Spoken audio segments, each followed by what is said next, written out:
महीने का या ईयरली आप कितना कमा लेते हैं और आपने क्या क्या अचीव किया? 1 लाख से ऊपर अराउंड 1 to 1.5 लाख और किसी किसी मंथ में 2 लाख भी ऐसे टच हो जाता है। फ्रीलांसिंग एक बहुत ही ल्यूक्रेटिव करियर है। इंडिया में 15 मिलियन फ्रीलांसर्स हैं। इंडिया में इसकी डिमांड एक्सपोनेंशियली बढ़ रही है। अगर एवरेज की बात करो तो एक फ्रीलांसर अराउंड 32,000 रुपए मंथली कमाता है, जो कि टाइम, एक्सपीरियंस और स्किल के साथ ग्रो होता रहता है। आज हमारे साथ नोएडा से मिस्टर हिमांशु सिंह हैं, जिन्होंने कुछ साल पहले अपनी फ्रीलांसिंग की जर्नी स्टार्ट की थी और बहुत ही कम एज में काफी कुछ अचीव कर लिया है। उनको फ्रीलांसिंग का अच्छा एक्सपीरियंस है और आज वो अपनी जर्नी के साथ साथ कुछ ऐसी खास बातें बताएंगे जो कि आपको फ्रीलांस वर्ल्ड में एंटर करने में काफी हेल्प करेगी। और अगर आप ऑलरेडी फ्रीलांसिंग कर रहे हैं तो आपके फ्रीलांस करियर को एक नई उड़ान देगी। सो हेलो मिस्टर हिमांशु एके हिम Singh, welcome to my channel Pritam Nagrale. Thank you so much sir, मुझे इनवाइट करने के लिए इस इंटरव्यू पॉडकास्ट के लिए।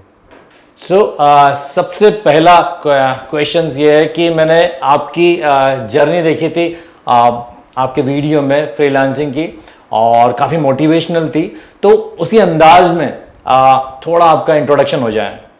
Okay sure. सो मेरा नाम हिमांशु सिंह भंडारी है, फुल नेम, और शॉर्ट में मैंने ऐसे इंटरनेट में थोड़ा यूनिक रखने के लिए हिम सिंह रख दिया। और दूसरा ये भी था इसका रीज़न कि जो फॉरेन के क्लाइंट्स होते हैं वो हिमांशु भंडारी बोल नहीं पाते हैं, तो मैंने उसको शॉर्ट करके हिम सिंह रख दिया।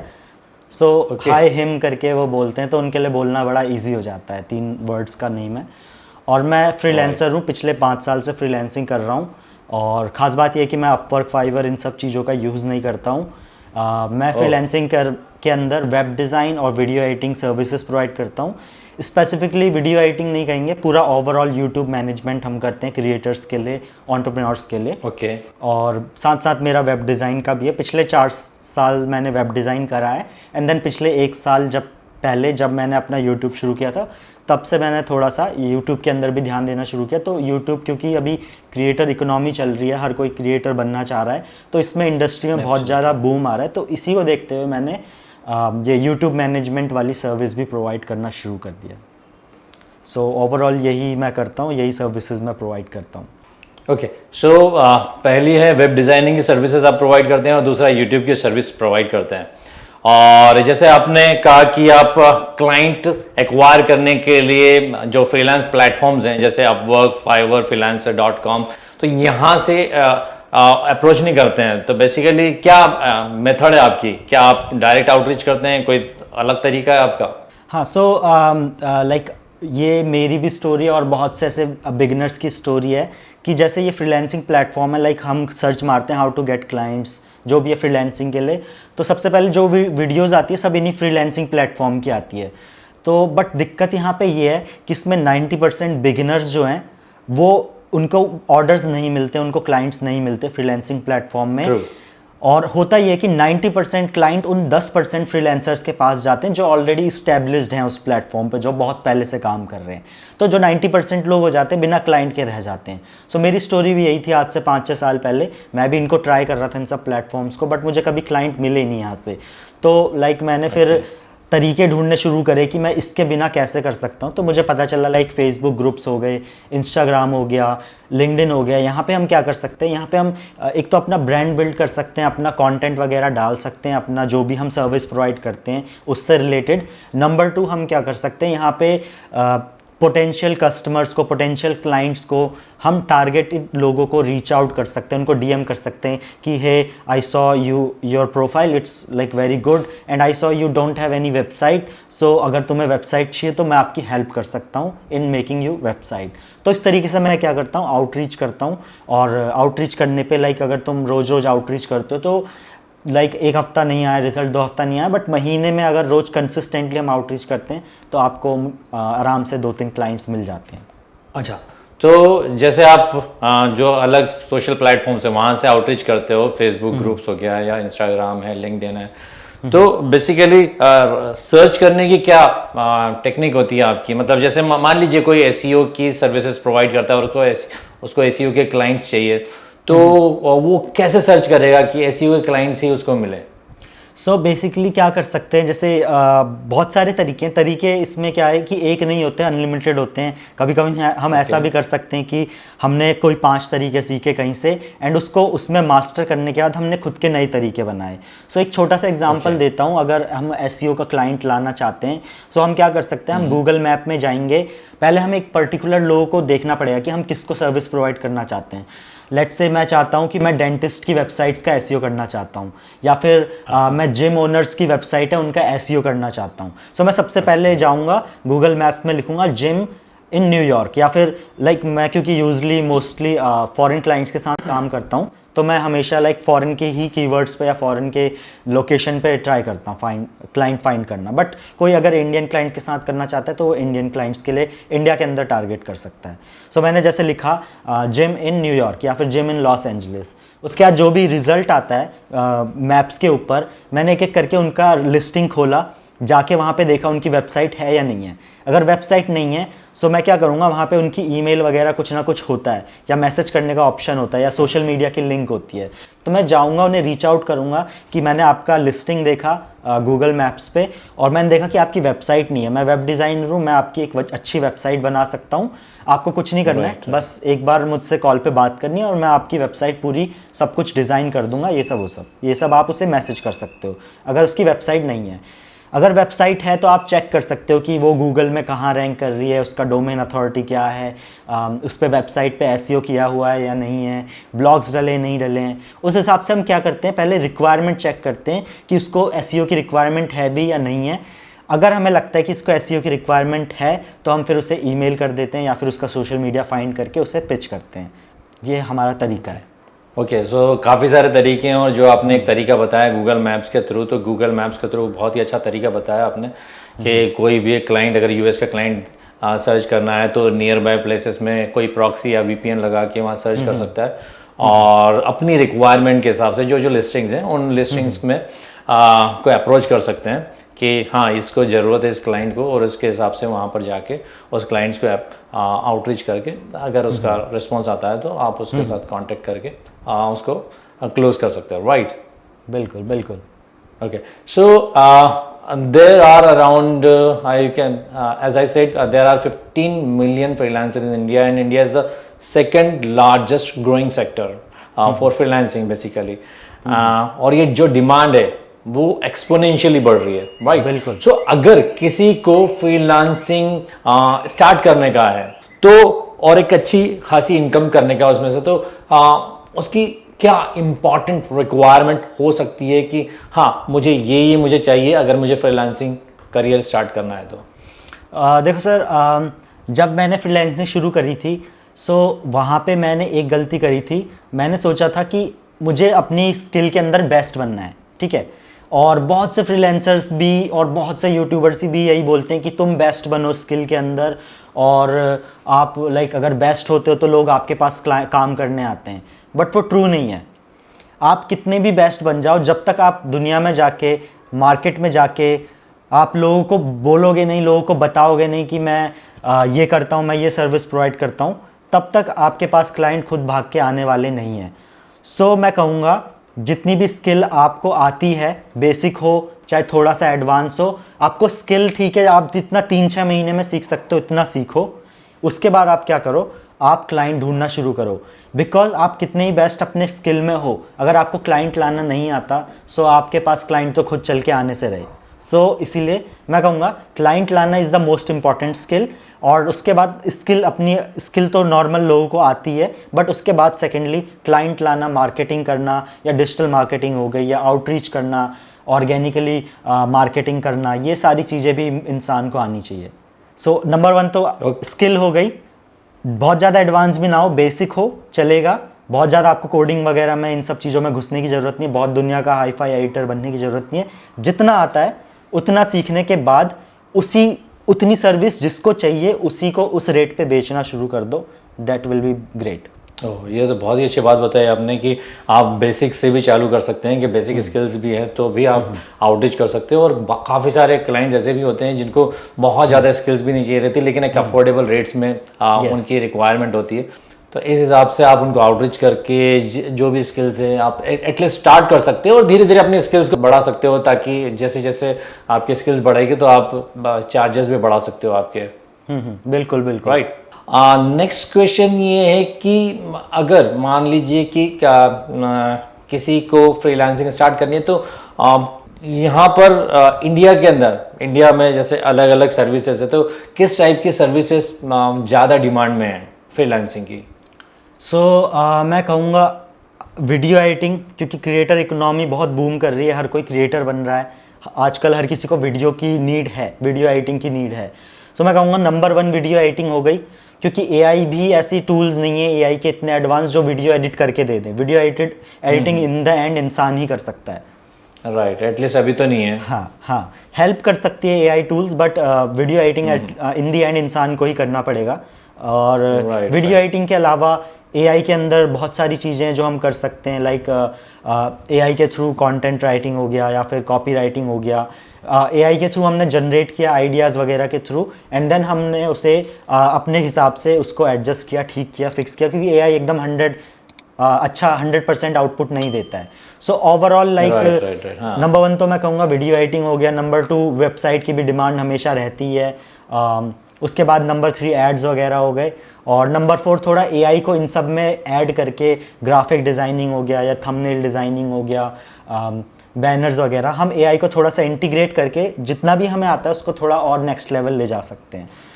जो भी हम सर्विस प्रोवाइड कर सकते हैं उसमें हम ये फिगर आउट कर सकते हैं कि एआई से हम इस चीज़ को कैसे और फास्टर, बेटर और अच्छा आउटपुट निकाल सकते हैं। वो क्लाइंट के लिए भी अफोर्डेबल होगा और आपके लिए भी काम करना फास्ट होगा। तो आपके कहने का मतलब है कि एआई से रिलेटेड जो भी फ्रीलांसिंग की सर्विसेज है वो अभी ग्रो हो रही है और उन पर ज़्यादा फोकस करना चाहिए। बिल्कुल बिल्कुल। मैंने भी देखा था फायर पे, एक्चुअली मैंने एक गिग देखा था, एक नहीं काफ़ी सारे गिग्स देखे थे और काफ़ी सारे लोग उसको यूज़ भी कर रहे थे, ऑर्डर भी दे रहे थे कि उसने स्ट्रेट फॉरवर्ड ऐसा लिखा था कि हम एआई के थ्रू कंटेंट लिखते हैं, और काफ़ी सारे उसको ऑर्डर्स भी मिल रहे थे कि उसने डायरेक्ट लिखा था कि हम सिर्फ एआई यूज़ करके कंटेंट जनरेट करते हैं। राइट।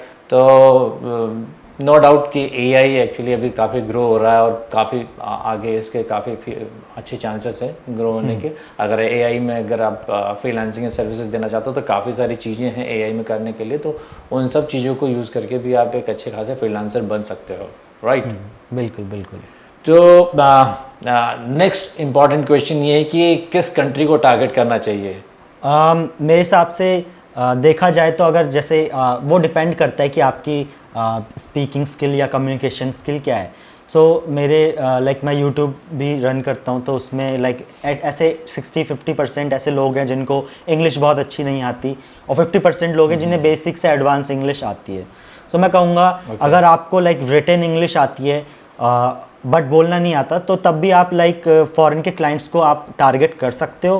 बट अगर आपको बिल्कुल इंग्लिश नहीं आती, ओनली हिंदी आती है, तो मैं कहूँगा इंडियन क्लाइंट्स के साथ काम करना चाहिए स्टार्टिंग में, और धीरे धीरे अपनी इंग्लिश स्किल इम्प्रूव करके देन वेस्टर्न क्लाइंट के साथ काम करना चाहिए। और वेस्टर्न क्लाइंट में मैं कहूँगा यूएस सबसे ज़्यादा सही कंट्री है पैसा स्पेंड करने के मामले में, बिकॉज वहाँ पे हर कोई पैसा स्पेंड करता है, उसे एज एन एक्सपेंस नहीं समझता, एज एन इन्वेस्टमेंट समझता है कि वो अपने बिजनेस में इन्वेस्ट कर रहा है। Absolutely. तो वहाँ के लोग लाइक अच्छा खासा पे करते हैं। यूएस हो गया, ऑस्ट्रेलिया हो गया, न्यूजीलैंड हो गया, ये थोड़ा ठीक है। बाकी यूरोप और यूके के साथ मेरा उतना अच्छा एक्सपीरियंस नहीं रहा है। लोग यूके और यूरोप को भी टारगेट करते हैं, बट यूरोप मार्केट भी थोड़ा ऐसा उतना हाई पेइंग नहीं है और यूके भी उतना हाई पेइंग नहीं है। तो only US, Australia and then New Zealand वगैरह, ये सब कंट्रीज़। तो आपने कहाँ के क्लाइंट के साथ काम किया हुआ है? मैंने ऑस्ट्रेलिया के साथ भी किया है, ऑस्ट्रेलियंस के साथ किया है, मैंने यूरोपियंस के साथ भी किया है, यूके के साथ भी किया है और यूएस के साथ भी किया है। मतलब तो सारी कंट्रीज को आपने टारगेट किया हुआ है ऑलरेडी। और इनमें से आपको सबसे बेस्ट कौन लगते हैं? मेरे हिसाब से यूएस के क्लाइंट्स सबसे ज़्यादा बेटर है। यूएस के क्लाइंट्स आपको ज़्यादा बेटर लगते हैं। और आपका कहना ये भी है कि अगर आपकी इंग्लिश पुअर है थोड़ा, तो आप उस पर फोकस कर सकते हैं उसको इम्प्रूव करने के लिए, और स्टार्ट कर सकते हैं इंडियन क्लाइंट के साथ। बिल्कुल बिल्कुल। राइट। तो एक अगर फ्रीलांसर है तो उसका एवरेज कितने घंटे उसको बेसिकली काम करता है, और उसका जो भी अर्निंग है वो कैसे डिसाइड करना चाहिए उसने, आवरली बेसिस पे डिसाइड करना चाहिए या प्रोजेक्ट वाइज के एक पूरा कंप्लीट प्रोजेक्ट कर दिया, जैसे आप वेब डेवलपमेंट के प्रोजेक्ट लेते हो और अलग यूट्यूब का मैनेजमेंट सर्विसेज भी प्रोवाइड करते हो, तो आप क्या आवरली चार्ज करते हो या पूरा प्रोजेक्ट बेसिस पे चार्ज करते हो? आवरली चार्ज करना थोड़ा सा टीडियस काम है, क्योंकि क्या है कि आवरली अगर हम चार्ज करते हैं ट्रैक करना थोड़ा डिफिकल्ट होता है। हाँ हाँ, एक तो सुनने में ज़्यादा वो लगता है एक्सपेंसिव कि लाइक हम $50 पर आवर चार्ज कर रहे हैं, $100 या $20 चार्ज कर रहे हैं, तो सुनने में भी एक्सपेंसिव लगता है। सेकेंडली हमें क्या करना पड़ता है, आवर्स को ट्रैक करना पड़ता है। सो उसमें क्लाइंट लाइक कुछ भी ऐसा भी बोल सकता है कि मे बी तुम सही से ट्रैक नहीं करो, लाइक बर्डन है इसके ऊपर। सो मैं कहूँगा प्रोजेक्ट बेसिस पे चार्ज करो तो पीस ऑफ माइंड रहता है। क्लाइंट को भी पता है कि मैं एक फिक्स्ड कॉस्ट दे रहा हूँ, लाइक $500 दे रहा हूँ वेबसाइट बनाने के, और आपको भी पता है कि चाहे मैं वेबसाइट को 1 दिन में कंप्लीट करूँ, चाहे मैं 10 दिन में कंप्लीट करूँ, मुझे $500 ही मिलने हैं।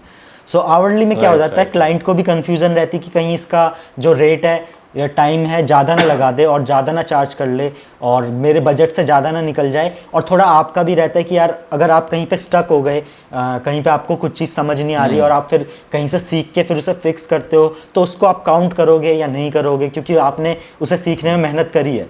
सो वहाँ पे थोड़ा सा कन्फ्यूजन हो जाती है। तो मैं इसीलिए हमेशा प्रेफर करता हूँ प्रोजेक्ट बेसिस पे चार्ज करना, क्योंकि दोनों पार्टीज़ के लिए सही रहता है। मेरी एक क्यूरियोसिटी थी कि अगर कोई आर्ली बेसिस पे काम करता है तो ये मतलब आवर्स को कैलकुलेट कैसे किया जाता है, कैसे क्लाइंट ट्रैक करता है कि हाँ इसने जितने भी नंबर ऑफ आवर्स बताया वो एकदम प्रॉपर है? हाँ, सो ये आवरली बेसिस का कॉन्सेप्ट यहाँ से आया है, अपवर्क के ऊपर से आया है। सो अपवर्क में क्या होता है कि अपवर्क का खुद का आई थिंक टूल होता है, जिससे हम लाइक एक्सटेंशन या कुछ ऐसा होता है, तो जब हम काम करते हैं तो वो ट्रैक करता रहता है कि हम कितनी देर काम कर रहे हैं, ट्रैकर ऑन करके फिर हम काम करते हैं। यार इन दी एंड वो बन जाता है। अपवर्क शायद बना के निकाल देता है कि तुमने इतने घंटे इस प्रोजेक्ट पे दिया है तो तुम्हारा इतना इतना वो तुम चार्ज कर सकते हो क्लाइंट से। ओके। बाकी अगर ऐसे बाहर के भी क्लाइंट मिलते हैं जो कभी कभी बोलते हैं कि मैं आपको $20 पर आवर दूंगा या आपका आवर्ली चार्ज क्या है, सो मैं यूजुअली बोलता हूँ कि मैं आवर्ली चार्ज नहीं करता हूँ, मैं प्रोजेक्ट बेसिस पे करता हूँ। बट इन केस अगर कोई क्लाइंट आवर्ली बेसिस पे देना चाहता है, सो आपको लाइक ट्रैकर टूल वगैरह डाउनलोड करने पड़ेंगे, एक्सटेंशन वगैरह, उससे फिर ट्रैक करना पड़ेगा एंड देन क्लाइंट को डिटेल्स भेजनी पड़ेगी। ओके, तो इस हिसाब से अर्ली बेसिस पे काम कर सकते हैं, लेकिन प्रोजेक्ट वाइज काम करना ज़्यादा बेटर है आपके हिसाब से। तो आप कितना चार्ज करते हो आपको पर प्रोजेक्ट? जैसे अगर वेब डेवलपमेंट की बात करें तो अगर कोई क्लाइंट मिलता है आपका वेब डेवलपमेंट का, तो कितना चार्ज करते हो? या आप जैसे यूट्यूब मैनेजमेंट की भी सर्विसेज प्रोवाइड करते हो, तो यूट्यूब मैनेजमेंट की जो भी सर्विसेज लेता है तो उसको कितना चार्ज करते हो, किस हिसाब से चार्ज करते हो बेसिकली? सो एक बिगिनर है, अगर कोई बिगिनर है तो उसे मिनिमम $500 से स्टार्ट करना चाहिए, क्योंकि मैंने भी $500 से स्टार्ट किया था बेसिक वेबसाइट के। अभी फ़िलहाल लाइक बेसिक वेबसाइट और टेम्पलेट टाइप की वेबसाइट हम अगर मैं बनाता हूँ तो $800 से $1000 चार्ज करता हूँ। बाकी अगर वो कस्टम डिज़ाइन है, लाइक क्लाइंट को अपने हिसाब से डिज़ाइन चाहिए बिल्कुल एग्जैक्टली जो उसने सोचा है, वहाँ पे थोड़ा रेट हम ऐसे $1500 से लेके $2000-2500 भी चार्ज कर सकते हैं। अगेन डिपेंड करता है कि क्लाइंट के पास उतना पैसा है या नहीं है, उसका बिज़नेस कितना बड़ा है, ये सारी चीज़ें हमें थोड़ा फैक्टर्स ध्यान में रखने होते हैं। क्योंकि अगर क्लाइंट जस्ट जॉब कर रहा है और एक नया बिज़नेस शुरू करने जा रहा है तो उसके पास इतना पैसा नहीं होगा अफोर्ड करने के लिए कि एक नई बिज़नेस वेबसाइट में वो $2500 लगा दे। सो वहाँ पे फिर हमें उसकी एक्सपेक्टेशन सेट करनी पड़ती है कि देखो सर, आप जो चाहते हो वो हम कर देंगे, बट ये इतना एक्सपेंसिव पड़ेगा। तो मैं कहूँगा कि आप जस्ट बिज़नेस शुरू कर रहे हैं, सो आपको ये वाला डील लेना चाहिए, लाइक ये वाला पैकेज जिसमें $1000 में आपको फास्टेस्ट काम मिल जाएगा और टेम्पलेट बेस्ड होगा आपका, हम उसे टेम्पलेट को कस्टमाइज़ कर देंगे। तो लाइक मिनिमम लाइक $1000 से हम स्टार्ट कर सकते हैं बेसिक वेबसाइट के, जिसे हम 1 वीक से 2 वीक में ख़त्म कर सकते हैं। और बाकी यूट्यूब मैनेजमेंट के अंदर मेरा डिफरेंट पैकेज है। तो लाइक जैसे 5 वीडियोस का हम लाइक $1000 मंथली चार्ज करते हैं। सो वीडियोस और स्क्रिप्ट क्लाइंट करता है और हमें सेंड करता है, एंड देन हम उसे एडिट करके उसका थंबनेल, टाइटल, डिस्क्रिप्शन, एसईओ वगैरह सब कुछ करके एंड देन उसको डालने के बाद एनालिटिक्स वगैरह और ग्रोथ वगैरह ट्रैक करते हैं। ये सारी चीज़ें पैकेज के अंदर इंक्लूडेड है। 5 वीडियो के $1000 हो गए, क्या 8 वीडियो के अराउंड ऐसे $1700-1800 हो गए, और उसके बाद 12 वीडियो के अराउंड $2500 तक हम इजीली चार्ज कर सकते हैं। अगेन इसमें भी यही डिपेंड करता है कि सामने वाला जो क्लाइंट है उसका ऑलरेडी कोई बिजनेस सोर्स हो, रेवेन्यू सोर्स हो, जहाँ से वो पैसा लेके अपना यूट्यूब में इन्वेस्ट कर रहा है। तो ऐसा नहीं हो सकता कि कोई जस्ट यूट्यूब शुरू कर रहा है और यूट्यूब से ही अर्न करने की सोच रहा है तो कभी इतने पैसे अफोर्ड नहीं कर पाएगा। हाँ, ज़्यादातर तो क्लाइंट ऐसे ही हो सकते हैं जो बिजनेस रन कर रहे हो, अपने पर्सनल ब्रांड या बिजनेस ब्रांड को बेसिकली बनाना चाहते हो यूट्यूब के थ्रू, तो उनके लिए थोड़ा अफोर्डेबल है कि $1000 $1200 आपको पे करे यूट्यूब मैनेजमेंट के लिए। तो जैसे ब्रांडिंग की बात निकली है, तो एक फ्रीलांसर है तो उसके लिए ब्रांडिंग कितना बड़ा रोल प्ले कर सकती है फ्रीलांसिंग की सर्विसेज या क्लाइंट्स को एक्वायर करने में बेसिकली, और अगर उसको पर्सनल ब्रांडिंग अपनी बिल्ड करनी है तो उसे क्या करना चाहिए? तो मैं कहूँगा लाइक ये जो है आउटरीच वाला काम, ये अगर आप बिगिनर हो, जस्ट स्टार्ट कर रहे हो, सो आपके लिए बेस्ट है, क्योंकि आपको अभी क्लाइंट चाहिए as fast as possible. It's like running ads, कि आपने ऐड रन किया, आपके पास कस्टमर आने शुरू हो गए, but in the long term आपको चाहिए कि आपके पास ऑटोमेटिकली कस्टमर आए। तो हम क्या करते हैं, वेबसाइट का एसईओ करते हैं ताकि वो गूगल पे रैंक हो, ऑटोमेटिकली ट्रैफिक आए। सिमिलरली हम क्या करते हैं, हम शॉर्ट टर्म के लिए आउटरीच करते हैं ताकि हमारे पास जल्दी से जल्दी क्लाइंट आ जाएं, और लॉन्ग टर्म के लिए हम क्या करते हैं, हम पर्सनल ब्रांड बिल्ड करना शुरू करते हैं। अब जैसे हम देखेंगे तो इंस्टाग्राम पे बहुत सारे लोग हैं जो लोगो डिज़ाइनर हैं या वेबसाइट डिज़ाइनर हैं, तो वो क्या करते हैं, उससे रिलेटेड कंटेंट डालते हैं। सो क्या होता है, जब वो जो चीज़ वो बेसिकली अगर हमें पर्सनल ब्रांड बिल्ड करना है, सो हमें क्या करना होता है, जिस भी सर्विस को जो भी हम प्रोवाइड करते हैं उस सर्विस के रिलेटेड कंटेंट बना के हम सोशल मीडिया पे डालते हैं। चाहे आप ट्विटर पे ट्वीट कर सकते हो, चाहे आप लिंक्डइन के ऊपर पोस्ट लिख सकते हो, चाहे आप इंस्टाग्राम के ऊपर रील्स बना के डाल सकते हो या कैराउजल बना के डाल सकते हो। सो हम क्या करते हैं, हम लोगों को एजुकेट करते हैं। तो इसमें क्या होता है, आउटरीच में हम लोगों के पास जाते हैं और हम लोगों को मैसेज करते हैं, और जो पर्सनल ब्रांड होता है, इसमें हमारा कंटेंट हमारे पोटेंशियल क्लाइंट्स के पास जाता है और हमारा प्रमोशन करता है बेसिकली। सो ये पर्सनल ब्रांड का एक अहमियत है। तो लॉन्ग टर्म में अगर हम आउटरीच करेंगे तो हम थक जाएंगे या हमें बहुत बड़ी टीम सेटअप करनी पड़ेगी, तो वो हमारे लिए आउटरीच कर सकते हैं। बट अगर खुद से ही बिजनेस रन करना और ऐसा सेटअप करना है कि हर रोज़ हम उठ रहे हैं, हमारे पास लाइक 10 लोगों के हर रोज़ मैसेज आ रहे हैं कि जो हमारी सर्विस में इंटरेस्टेड हैं, तो ऐसा करने के लिए हमें पर्सनल ब्रांड बिल्ड करना पड़ेगा। और पर्सनल ब्रांड बिल्ड करने के लिए हमें सोशल मीडिया के ऊपर कंटेंट क्रिएटर बनना पड़ेगा, कंटेंट डालना पड़ेगा। राइट, सोशल मीडिया पे आप एक्टिव रह सकते हो या फिर एक ब्लॉग बना सकते हो, एक पर्सनल ब्रांड बना सकते हो ब्लॉग के थ्रू, ताकि आप हर जगह दिखो। जब भी क्लाइंट आपके बारे में सर्च करे तो उसको आपका प्रेजेंस हर जगह दिखे, राइट। और फ्यूचर में हो सकता है कि आपकी जो पर्सनल ब्रांड है, धीरे धीरे जब आपके फॉलोअर्स बढ़ेंगे, आपका वेबसाइट का रैंकिंग आएगा, तो आपको डायरेक्ट क्लाइंट्स भी मिल सकते हैं विदाउट आउटरीच किए, और जो कि फ्यूचर के लिए काफ़ी ज़्यादा एक और बेनिफिट मैं आपको बताऊंगा कि जब हम फिर अगर हमारा पर्सनल ब्रांड भी होता है ना, लाइक हमारे 10,000 सब्सक्राइबर या फॉलोअर जो भी है इंस्टाग्राम पे, तो हम किसी को आउटरीच भी करते हैं तो उस पर इम्पैक्ट ज़्यादा पड़ता है, क्योंकि वो जब हमारी प्रोफाइल चेक करता है, बोलता है इस बंदे के ऑलरेडी 10,000 फॉलोअर्स हैं और इसकी बायो में लिखा है ये वेब डिज़ाइनर है या यूट्यूब मैनेजर है, सो वो ट्रस्ट भी ईजिली कर लेता है कि हाँ ये जो बोल रहा है ये वो है। तो इसका ये फ़ायदा भी होता है। ओके, तो बहुत सारे फ्रीलांसर्स ऐसे होते हैं कि उनको लगता है कि उनको फटाफट ऑर्डर मिले, उनका काम चालू हो जाए, तो वो स्टार्ट करते हैं कि या तो फ्री में सर्विसेज प्रोवाइड करना चालू करते हैं या बहुत ही कम रेट्स में, जो मार्केट रेट से भी काफ़ी कम रेट्स में वो अपनी सर्विसेज प्रोवाइड करते हैं। तो आपका क्या कहना है इस बारे में? अभी अगर बिल्कुल कोई बिगिनर है जिसे अपनी स्किल पे ज़्यादा कॉन्फिडेंस नहीं है, वो चाहता है कि मैं हैंड्स ऑन एक्सपीरियंस लूँ, क्लाइंट के साथ कैसे काम करना है ये सब सीखूँ, तो वो स्टार्टिंग फ्री में कर सकता है। स्टार्टिंग में फ्री में काम करो, 5 लोगों को आउटरीच करो, बोलो मैं आपकी वेबसाइट फ्री में बनाऊँगा हैं, और बदले में आप क्या कर सकते हो, आप मेरे को एक वीडियो टेस्टिमोनियल रिकॉर्ड करके दे सकते हो कि आपको मेरा काम कैसा लगा।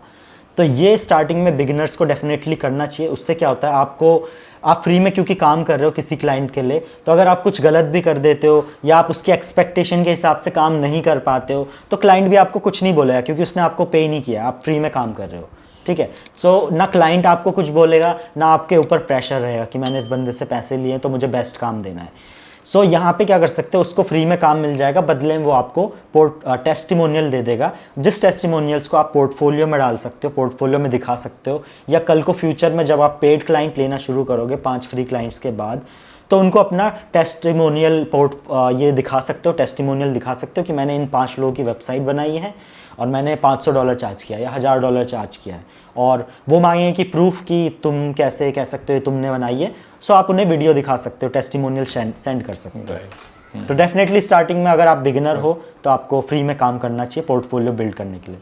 ओके, लेकिन अगर कोई फ्रीलांसर है जो फ्री में भी रेडी है काम करने के लिए, अपना पोर्टफोलियो डेवलप करने के लिए, लेकिन उसको रिस्पॉन्स ही नहीं आ रहा है, ना तो किसी फ्रीलांस साइट से उसने अपना वहाँ पर एक प्रोफाइल बना दिया फ्रीलांस साइट्स पे, जैसे कि आप बोलते हो कि वहाँ से ऑलरेडी रिस्पॉन्स बहुत ही पुअर है, या फिर डायरेक्ट आउटरीच से भी उसको उतना कोई खास रिजल्ट नहीं आ रहा, तो उनको क्या करना चाहिए, क्या स्ट्रेटेजी होना चाहिए उन लोगों की? मेरे हिसाब से तो उनको और यूट्यूब पे जाके सीखना चाहिए कि हाउ टू आउटरीच पीपल, या फिर कैसे आउटरीच की जो स्क्रिप्ट है वो हम कैसे अपनी बेटर कर सकते हैं। बिकॉज अगर आप आउटरीच कर रहे हो तो चैट जीपीटी बेटर कर देता है। हाँ, अगर आप आउटरीच कर रहे हो और आपका मैसेज जो है वो उतना अच्छा नहीं है, या फिर आपके मैसेज के अंदर ग्रामर मिस्टेक है या कुछ ऐसा वो बड़ा अपीलिंग सा नहीं है, तो सामने वाला रिस्पॉन्स नहीं देगा। वो सोचेगा ये कोई स्कैमर है। ठीक है, क्योंकि इंटरनेट पे स्कैम बहुत ज़्यादा होते हैं, ऐसे स्पैम मैसेज बहुत ज़्यादा आते हैं। सो सबसे पहले तो आपको सीखना पड़ेगा कि एक प्रॉपर अच्छे से मैसेज कैसे करते हैं, अच्छे से लोगों से प्रोफेशनली कैसे आउटरीच करते हैं। तो इसके ऊपर वीडियोस यूट्यूब से देख सकते हैं, बहुत सारी वीडियोस हैं। इनफैक्ट मैं अपने चैनल के ऊपर भी ये सब वीडियोस दिखाता हूँ पूरी की पूरी कि मैं आउटरीच कैसे करता हूँ, ये सब चीज़ें। सो उससे पहले सीखना चाहिए, देन उसे मैसेज को अपना एक मैसेज उसने बनाया, 10 लोगों को भेजा या 20 लोगों को भेजा, फिर उसके बाद उसने देखा रिस्पॉन्स क्या आ रहा है या नहीं आ रहा है, या नो आ रहा है, क्या आ रहा है। उसके बाद फिर क्या किया, अपने मैसेज को थोड़ा और इम्प्रूव किया, फिर 20 लोगों को भेजा। ऐसे करते करते तब तक उसे इम्प्रूव करना है जब तक वहाँ से सामने से येस या नो आना शुरू हो जाए। तो आपके कहने का मतलब है keep on improving and learning, कि किस तरह से आउटरीच किया जाए, क्या किया जाए, एवरीथिंग, ताकि आपको एटलीस्ट रिस्पॉन्स मिलना चालू हो जाए और आप थोड़ा कम रेट में या फ्री में स्टार्ट कर सकते हो सर्विसेज प्रोवाइड करना, ताकि आपका एक पोर्टफोलियो बने। तो पोर्टफोलियो की बात निकली है, तो पोर्टफोलियो कैसे बनाया जाता है, क्या होना चाहिए, पोर्टफोलियो के एलिमेंट्स क्या क्या होते हैं? मैं कहूँगा अगर आप फ्रीलांसर हैं तो सिंपल एक पेज का आप वो बना सकते हैं, वेबसाइट, लैंडिंग पेज, कुछ भी। ठीक है, आपको बहुत सारा कुछ भी ऐसा अगर वीडियो एडिटर हैं तो वीडियो एडिटर्स तो नॉर्मली गूगल ड्राइव का यूज़ कर लेते हैं, उसके अंदर अपनी वीडियोज़ डाल देते हैं और गूगल ड्राइव की लिंक शेयर कर देते हैं। और अगर आप वेब डिज़ाइनर हो तो आपके पास वेबसाइट होना तो मस्ट है, बिकॉज आप खुद वेब डिज़ाइनर हो और आपकी वेबसाइट नहीं है तो क्लाइंट को क्या लगेगा। सो वेबसाइट हो और लोगो वगैरह, और बहुत ज़्यादा फैंसी करने की ज़रूरत नहीं है। सिंपल ऊपर आपका नाम हो, आपकी फ़ोटो हो, किस किस ब्रांड्स के साथ आपने काम किया है, क्या क्या सर्विस आप प्रोवाइड करते हो, और लास्ट में एक कॉन्टैक्ट फॉर्म जिसमें लोग अपनी डिटेल फिल इन कर सकें, या फिर आपसे कॉल बुकिंग करने के लिए आपका नंबर, या फिर कुछ कैलेंडली की मीटिंग बुक करने के लिए, शेड्यूल करने के लिए एक लिंक हो जहाँ से लोग आपसे बुक कर सके। और अगर आपके पास पोर्टफोलियो तो आप टेस्टिमोनियल्स भी वहाँ पे अपना एम्बेड कर सकते हैं, लगा सकते हैं, और जो जो वेबसाइट्स आपने बनाई है उनकी लिंक लगा सकते हैं। ओके, बहुत ही बढ़िया। नेक्स्ट मेरा एक क्वेश्चन है कि जैसे मैंने आपका वीडियो देखा था कि आपने काफ़ी कुछ अचीव कर लिया है फ्रीलांसिंग के थ्रू पिछले कुछ सालों में, तो मुझे जानना है कि आप कितना महीने का या ईयरली आप कितना कमा लेते हैं और आपने क्या क्या अचीव किया, क्या मेरी ऑडियंस को बता सकते हैं आप? बिल्कुल बिल्कुल। एक एज ए फ्रीलांसर डिपेंड करता है कि आपकी क्या स्किल है, क्या आपका एक्सपीरियंस है। सो जब मैंने स्टार्ट किया था तो मैं ऐसे मंथली $500 तक कमा पाता था स्टार्टिंग में, आज से 5 साल पहले। तो ऐसे 30-35 हज़ार, बट जॉब से मैं अच्छा खासा कमा ही रहा था। जॉब मेरी ऐसे 15,000-10,000 की थी जब मैंने स्टार्टिंग में करी थी। राइट नाउ अभी मेरे को 5 इयर्स का एक्सपीरियंस है और मैं जो है हाई टिकट क्लाइंट्स के साथ ही काम करता हूँ जो एटलीस्ट $1,000 से ऊपर दें। सो अगर महीने के एटलीस्ट 2-3 क्लाइंट आते रहते हैं, और कभी कभी ऐसा भी होता है फ्रीलांसिंग के अंदर कि किसी महीने कोई नहीं आया, या लो टिकट क्लाइंट आया, या कम बजट वाला क्लाइंट आया। सो वो फ्लक्चुएट करता है, but on an average 1 lakh से ऊपर अराउंड 1 to 1.5 लाख, और किसी मंथ में 2 लाख भी ऐसे टच हो जाता है। सो एनुअली अराउंड 12 to 15 लाख के आसपास अपना रेवेन्यू रहता है। वाह, फ्रीलांसिंग से 12 to 15 लाख ईयरली रेवेन्यू बहुत ही अच्छी बात है, क्योंकि जैसा मैंने बताया था, मैंने रिसर्च किया था बेसिकली 32,000 रुपीज़ मंथली अर्निंग है एक फ्रीलांसर का। तो उससे तो काफ़ी ज़्यादा अराउंड 4 टाइम्स या 5 टाइम्स कह सकते हैं आप, राइट। तो मुझे ये जानना है कि फ्यूचर में आपका क्या ऑब्जेक्टिव है, मतलब अगर 2025 की मैं बात करूँ, आज से 2 साल बाद की, तो आपको क्या फ्रीलांसिंग को ही ग्रो करना है, स्केल करना है, या कुछ और प्लान है आपका? लास्ट ईयर तक तो मैं चाह रहा था कि लाइक मैं अपनी खुद की एजेंसी बिल्ड करूं, बहुत सारे लोगों को हायर करूं और लाइक अब इस काम को बड़े स्केल पे लेके जाके करूं। बट क्या है कि लास्ट ईयर तक ऐसा था, बट उसके बाद क्या हुआ कि मैंने यूट्यूब शुरू किया, यूट्यूब वगैरह शुरू किया और वहाँ पे ऐसे लाइक फ्री टाइम में जो भी टाइम बचता था उसमें वीडियोस डालता था। तो मैंने देखा कि लाइक मेरी वीडियोस से और भी लोग फ्रीलांसिंग में आ रहे हैं, उनको मोटिवेशन मिल रही है, इंस्पिरेशन मिल रही है। सो उनके अच्छे अच्छे कमेंट्स वगैरह आते थे। तो और दूसरी चीज़, मुझे टीचिंग भी बहुत अच्छा खासा पसंद है। और बाकी देख रहे हो आपकी क्रिएटर इकोनॉमी हो गया, एजुकेशन बिजनेस हो गया, कितना अच्छा खासा चल रहा है आजकल। सो अभी फ़िलहाल जो टीम मैनेज करना है ये सब है, बहुत स्ट्रेसफुल काम है। तो आई थिंक मैं उस चीज़ को अभी स्किप करूँगा और अभी फुल टाइम लाइक कुछ टाइम में फुल टाइम एजुकेशन के बिज़नेस में जाना चाहूँगा, फ्रीलांसिंग के नीश के अंदर, लाइक दूसरों को फ्रीलांसिंग सिखाना यूट्यूब के थ्रू और कोर्सेज मेंटरशिप वगैरह के थ्रू। ओके, तो आप मतलब एजुकेट करना चाहते हैं लोगों को कि how to become a freelancer, और उसके अराउंड कोई कोर्स या ट्रेनिंग प्रोग्राम क्रिएट करना चाहते हैं, राइट। तो मेन गोल लाइक अभी 2 साल का ऐसा ही चल रहा है। और बाकी अपना साइड में अगर लाइक रेफरल के थ्रू क्लाइंट्स आते हैं या किसी और के कांटेक्ट के थ्रू आते हैं, बाकी वो तो चलता रहेगा। तो ओके, तो जो जैसा आपने बताया कि आपका ऑब्जेक्टिव अलग है, एजुकेशन प्रोवाइड करना, तो आपका जो फ्रीलांसिंग सर्विसेज प्रोवाइड कर रहे हैं तो उसको स्केल करने से लेके कोई ऑब्जेक्टिव नहीं है, लेकिन फिर भी किसी फ्रीलांसर के लिए अगर उसका फ्रीलांसिंग का करियर अच्छा खासा चल रहा है, वो 50,000 या 1 लाख रुपए कमा रहा है महीने के, और अगर उसको स्केल करना है अपने बिजनेस को, फ्रीलांसिंग सर्विसेज को, तो वो कैसे कर सकता है? सो मैं उसके लिए कहूँगा कि जो आपने मान लो 1 साल आपने या 2 साल आपने फ्रीलांसिंग करी, उसके बाद आपने इतना पैसा जमा कर लिया बैकअप के लिए, लाइक 10 लाख तक आपने सेव कर लिया बैंक अकाउंट में, जो भी है अपना सेव कर लिया।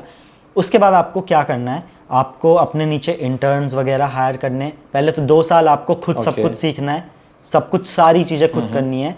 देन 2 साल के बाद अपने नीचे आप इंटर्न्स हायर करो या फिर दूसरे फ्रीलांसर्स को जो आपसे नीचे लेवल पे हैं, बिगिनर हैं, उनको हायर करो, उनको सिखाओ कि आप कैसे सब कुछ करते हो। तो आप अपनी टीम बिल्डिंग करना शुरू कर सकते हो।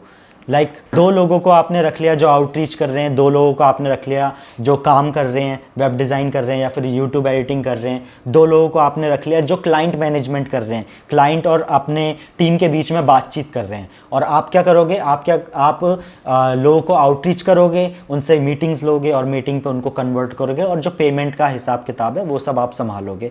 बाकी काम आपकी टीम पूरी मिलके करेगी। सो लाइक टीम बिल्ड करो, स्केल करना है, एजेंसी बनानी है, एटलीस्ट लाइक 2 लोगों को आउटरीच पे रखो, 2 लोगों को काम करने के लिए रखो, और 1 बंदे को या 2 बंदों को प्रोजेक्ट मैनेजमेंट पे रखो, जो ध्यान रखे कि क्लाइंट का काम और क्लाइंट से बातचीत और फ्रीलांसर के आपके एम्प्लॉयज़ के बीच में जो बातचीत है उनको काम बिल्कुल परफेक्ट करके दे, क्लाइंट की नीड समझ के काम अच्छे से करके दे। वाइल आप क्या करोगे, आप पूरे ओवरऑल सब कुछ देखोगे और अपना बिजनेस स्मूथली चलाओगे और नए क्लाइंट्स लाने पे ध्यान दोगे। राइट। तो काफ़ी अच्छी स्ट्रेटेजी है कि अगर किसी को स्केल करना है अपने बिजनेस को तो किस तरह से कर सकता है।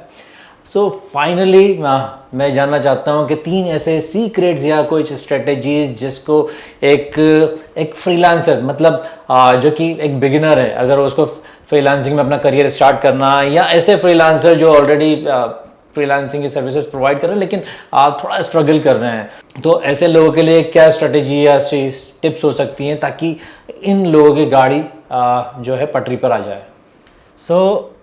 ऐसा कुछ बहुत खतरनाक सीक्रेट नहीं है, क्योंकि हमेशा जो चीज़ काम करती है वो ऑलरेडी हमें पता होती है, बट हम दूसरों से सुनना चाहते हैं कि ऐसा क्या सीक्रेट है। तो नंबर वन तो मैं ये कहूँगा कि स्टार्ट नाउ। कुछ मत सोचो, ज़्यादा मत सोचो, जितनी आपको स्किल आती है आप उतनी ही स्किल पे रहो और पिच करना शुरू कर दो। रोज 50 लोगों को, 100 लोगों को, जो मिल रहा है आप उसको पिच करो, अपने दोस्त को पिच करो, अपने रिश्तेदारों को पिच करो कि मैं वेब डिज़ाइनर हूँ, मैं वीडियो एडिट करता हूँ, कुछ भी है जो मिल रहा है Right. आप हर किसी से बोलो कि मैं वीडियो एडिटर हूँ या मैं वेब डिज़ाइनर हूँ, क्योंकि मे बी उसको ज़रूरत ना हो बट कल को क्या पता कोई उससे बोले कि यार तू किसी वेब डिज़ाइनर को जानता है, तो वो बोले हाँ हाँ मेरा दोस्त है या फिर मेरा कज़िन है या फिर मेरे रिश्तेदारी में है कोई। तो जिसको भी पिच जो भी मिलता है आपको इंटरनेट पे चाहे ऑफलाइन, सबको पिच करो, सबको बताओ कि आप क्या हो। नंबर 1 कि start now. Number 2 have patience. अब इसमें ऐसा होता है कि लोग क्या करते हैं, लगातार 10 दिन लोगों ने पिच किया, उसके बाद वो बैठ जाता है कि कुछ नहीं हो रहा, डिमोटिवेट हो जाते हैं। सो मैंने हमेशा नोटिस किया है कि जिस दिन हम क्विट करने वाले होते हैं और हम उस दिन क्विट नहीं करके अगले दिन के लिए और बोलते हैं कि चलो आज नहीं क्विट करता हूँ, कल कर लूँगा, सो वो कल ही रिजल्ट आपका, हाँ कल ही आपका रिजल्ट आ जाता है। तो पेशेंस रखो, रिजल्ट एक दिन में नहीं आता, किसी किसी को 1 महीना लगता है, किसी किसी को 10 दिन लगते हैं, किसी किसी को 1 साल भी लग जाता है। आप डट के लगे रहो और पेशेंस रखो, रिजल्ट आपको ज़रूर मिलेगा। और तीसरी चीज़, अपने आप को इम्प्रूव करते जाओ, चाहे वो आपकी स्किल है, चाहे वो आपके मैसेजेस हैं, चाहे आपका कुछ भी आउटरीच स्ट्रेटजी है, स्क्रिप्ट है, कुछ भी चीज़ है। गधों की तरह एक ही चीज़ यूज़ मत करते रहो कि आपने ये चीज़ आपने पकड़ी है तो आप पूरे 6 महीने तक एक ही चीज़ को पकड़ के हर किसी को कॉपी पेस्ट कर रहे हो। देखो कि अगर ये 10 दिन का मैंने अप्लाई किया ये स्ट्रेटजी, अगर ये काम नहीं कर रही तो क्यों नहीं कर रही, इसमें मैं क्या इम्प्रूव करूँ, उसको इम्प्रूव करके फिर से शुरू करो। लाइक हम गिरते हैं, उठते हैं, सीखते हैं और फिर आगे बढ़ते हैं, फिर हम गिरते हैं, उठते हैं, सीखते हैं, फिर आगे बढ़ते हैं। तो अपने आप को हमेशा कॉन्स्टेंटली लर्न करते रहो, इम्प्रूव करते रहो। तो यही 3 टिप्स हैं जो कि बहुत बेसिक है और यही सीक्रेट भी है। हाँ, वैसे कोई सीक्रेट तो होता नहीं है और हर जगह एक ही प्रिंसिपल काम आता है कि स्टार्ट कर दो एक्चुअली, राइट, स्टार्ट कर दो और अपने आप को इम्प्रूव करते जाओ, तो 100% आपको सक्सेस तो मिलने वाली है, right. So thank you mister Himanshu for coming to my channel and आपने इतना अच्छे अच्छे आइडियाज़ और स्ट्रेटजी बताई फ्रीलांसिंग से रिलेटेड। मुझे यकीन है कि काफ़ी सारे लोग जो कि फ्रीलांसिंग में स्ट्रगल कर रहे हैं या फ्रीलांसिंग करना चाहते हैं, उन लोगों को काफ़ी कुछ आइडियाज़ मिले होंगे जिससे कि अपने फ्रीलांसिंग के करियर को थोड़ा सा ऊपर लेके जा सके, राइट। थैंक यू आपका, so thank you once again. Thank you आपका भी मुझे बुलाने के लिए और अपनी ऑडियंस से इंट्रोड्यूस कराने के लिए।